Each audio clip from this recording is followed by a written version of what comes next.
There's a story that goes, if you want to cook a frog, do not put it in a pot of hot water. It'll jump out. Instead, put it in a pot of cool water, and then slowly, click, gradually, click, dial up the heat. Eventually the water will boil, and the unsuspecting frog will be cooked. Madam Toastmaster, distinguished guests, and fellow frogs. Do you ever feel like your life is like that pot of water and somebody's dialing up the heat on you? Here's where it starts.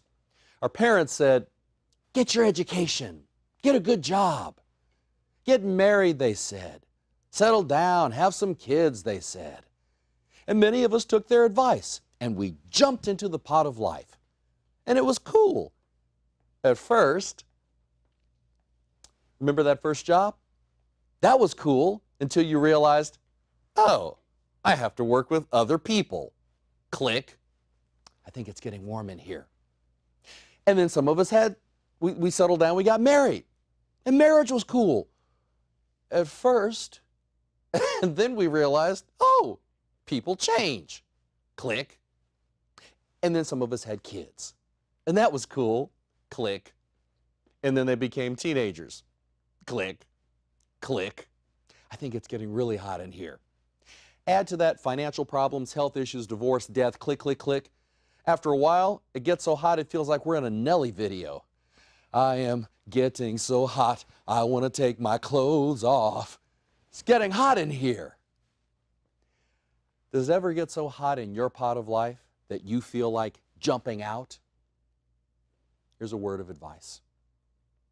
Don't. Why? Because we're not frogs. We're more like half-baked bread.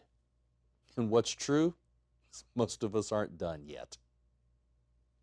Turn to someone. I want you to gently poke them on the shoulder. Poke them. Yeah. Do they feel squishy? Yeah. Say to them, you're not done yet. There's something still cooking in each of us. And I'm not talking about a business, a book, or an app. I'm talking about that thing inside of us that allows us to bring all of our dreams to life. Maybe what's cooking in you is courage or strength. Maybe it's compassion or resilience. Ladies and gentlemen, don't mind the heat from the problems of life. It's part of the process. Instead, mind what's cooking in you. Life has no shortage of interesting ways of dialing up the heat. I was reminded of this on one particularly warm evening when I got a text that said, do you know where our son is? Well, I didn't feel any heat because I knew the answer. Yes, I do. He's in Concord with his friend Noah and Noah's mom at the jumping place. Ha ha. And then I got that eerie feeling that witnesses must get when they're being cross-examined in court. You know, they say a lawyer never asks you questions they don't already know the answer to. I discovered the same is true for mothers. No, he isn't. He's in Oakland at a hockey game. Oh. Click. It started to get warm. Okay, I'll call him. I called my son, and sure enough, since our last check-in, his plans changed, and he forgot to tell his parents. Oh, I was mad. I was angry. I wanted to dial the heat up on him. He wasn't where he was supposed to be. He didn't call, and he's a young brown boy alone in the big city on a Friday night. Oh, click. And that's when I felt the heat. Because in that moment, in the view screen of my mind, flashed all of these images of young brown boys who have been destroyed by the burning heat of injustice. And I thought, that could be my son. I had to make him understand the importance of checking in if plans change, but I couldn't do it from an angry place. The universe was trying to bake something in me. Compassion. So when I saw him, I said, Cayman, are you okay? Yeah, Dad.